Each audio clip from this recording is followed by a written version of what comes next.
Hey everybody! Okay, so Sophie's over in her swing, and I'm going to do a quick webcam update, so it's not my normal HD ones, because I wanted to do a follow-up on feeding. And so, basically, Sophie had her 2-month appointment, and she is a little thin. And there has been, someone had asked this before too, about did we see a decrease in wet diapers, because that's all that matters. Yes, we did.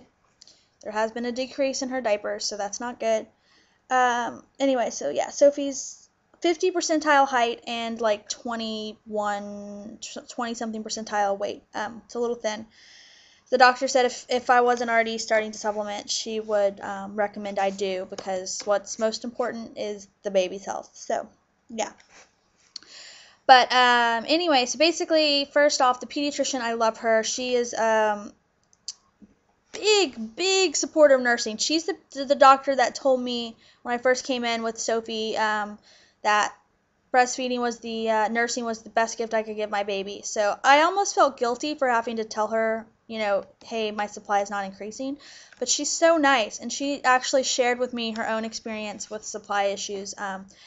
And she said that about 4 months, her supply just for no real reason dropped down, and she shared with me everything she went through with that. And I thought that was really cool of her. And I was like, if someone who's a trained professional who knows what they're doing can have issues, then anyone can. And it just made me feel better. And so basically also talked with the lactation consultant. Someone last time had said in a comment that they were like, this seemed like my lactation consultant didn't offer me everything they could. They did. I just didn't get into it. My lactation consultant is fantastic. I really like her a lot. I just didn't get into everything we went through last time. But trust me, we went through everything you can possibly imagine. So basically, like I said in my last thing, we really do think the problem kind of began with how Sophie eats, which is I should have tried to help her more with this, but I didn't really know it was going to do this, first time mom, I guess. But she was a snacker, so she wouldn't really eat very well. She'd eat just a little bit and kind of not even fall asleep, just stop eating. And I would always try to keep her awake to eat, but she would be done, and I just thought she's done. And anyway, we think that contributed to my supply issues, because when Sophie got a little older, a little hungrier, a little bigger, and decided she likes to eat more, there's no milk, like there's not more milk. My milk supply adjusted to her snacking habits, not her true eating habits. So, and then let's see what other comments people ask. Oh, is it a growth spurt? No, because it's been going on for way too long. I did go through a growth spurt with her when we were first nursing, and I know what that's like, and she was very fussy. And she would, get very angry on the breast sometimes, but then it cleared up after a couple of days. That's not happening this time. Everything I've been doing, the only thing that seems to have helped is the fenugreek. And I basically I was taking 1 capsule 3 times a day for a total of 3 capsules with a meal. Now I'm taking 6 capsules, 2 capsules, 3 times a day for, with a meal. Fenugreek is also known as mother's milk. You can make it as a tea. A lot of people have recommended teas to me. I can't stand tea. I don't like tea at all. I know that's wacky, but I'm not a tea drinker. Even though I'm from the South, I also do not like cold tea. I don't like tea at all. But anyway, so I'd rather just take the capsule, but you can make that a tea. It is in tea a lot. Apparently it's good. I don't know. Side effect of that, it makes your urine smell like maple syrup. Weird, right? And it totally does too. Every time I go to the bathroom, I'm like, so that's crazy. And it can also make your baby's urine smell like maple syrup, because they're obviously eating from you. And it does. I've smelt it. So that's weird.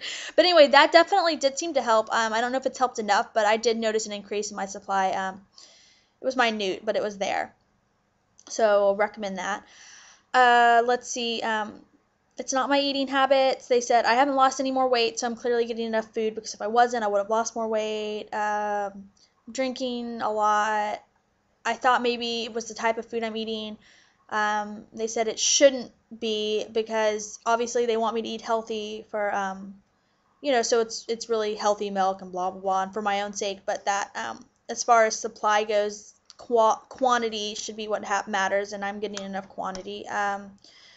Oh man, guys, I think I've tried just about everything. I'm so tired of it. And the doctor said that how stressed and upset I was not good. The lactation consultant says that that's probably part of the problem, but it's like, how can I not be stressed about it whenever like it's all I think about every day? I really am sick of it though. And so their advice to me was to stop talking about it, and that includes on here, but I did want to give a follow-up.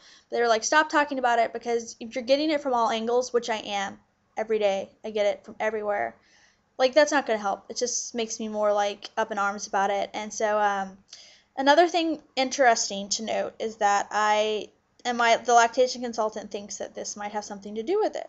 But at the height of my pumping and nursing constantly during the night, blah, blah, blah, I got my monthly back, my period. Yeah, it came back. So, if you're nursing, usually your period will stay away for about 6 months, right? Possibly longer if you're really lucky. It can come back earlier, though. That's not unheard of. Like, it can, right? Mine did. Mine's back. Apparently, I'm already ovulating. The lactation consultant actually called me a fertile myrtle, which that cracked me up. I was like, what? But anyway, yeah, so apparently, yeah, and the funny thing is like if you kind of stop nursing or whatever, it can trigger you to get your monthly back. I wasn't. I was nursing more than ever when mine came back. So it also came back about a week after I started the mini pill. Are these things related? I don't know. Makes me wonder though. Like, I don't know. Anyway, that's weird. It's all very interesting though. So yeah, the lactation consultant thinks that might obviously be affecting it. Now you can nurse and get your period back and have no problem with supplies.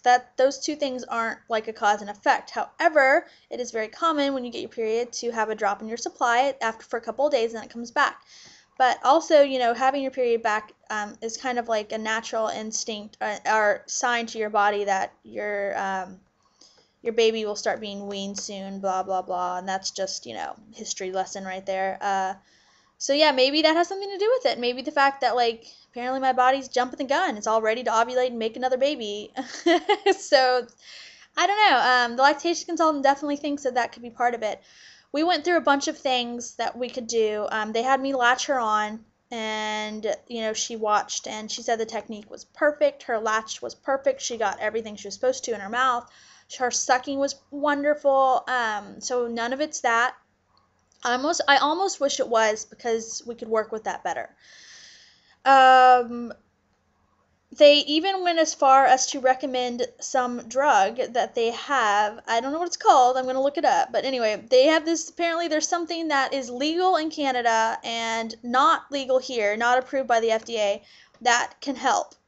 And they were like, we shouldn't be telling you this, but if you have a friend in Canada, you can get this supplement that. And I was like, whoa. So that's ridiculous, though. In my head, I was like, this has reached ridiculous levels that I'm going to like get black market drugs to help increase my supply. When is enough enough? Like, that's ridiculous. So basically the doctor, she was like, you really need to relax. She said that she thinks that I need to just chill out about it all and not be so hard on myself about it, and that maybe it'll increase, and you know what, maybe it won't, and just keep going if I want to, but not to the point where like I'm freaking out about it. So yeah, so I'm not going to talk about it as much. I'm going to try to relax more about it, and because I'm sick of it, you guys. I'm so sick of it. It takes up every minute of my day, I feel like. And I'm not sick of giving the time. I mean, yeah, it gets old pumping, but I'm just sick of thinking about it. Like, I'm just, ugh. And I don't want, to have that kind of attitude about it. It's supposed to be a good thing. So, and like the doctor was saying, worst case scenario is that my baby's getting both. That's not bad. She's like, you're not a failure. So yeah, so that's what's going on. I just wanted to give you guys a quick update. Let you know a lot of the questions. It's not a growth spurt, not a latch-on problem. I'm trying everything I can. I'm not giving up, blah, blah, blah. I nurse, then pump, so I'm not like just pumping, which can also blah, blah. Yeah, you name it. Aside from like standing on my head and like saying a voodoo curse or something, I don't know. So yeah, so that's that. And basically, I want to get Sophie's weight up a little bit and try to relax myself and just, hang in there. So anyway, thank you guys for everything, and that's it for now. Bye.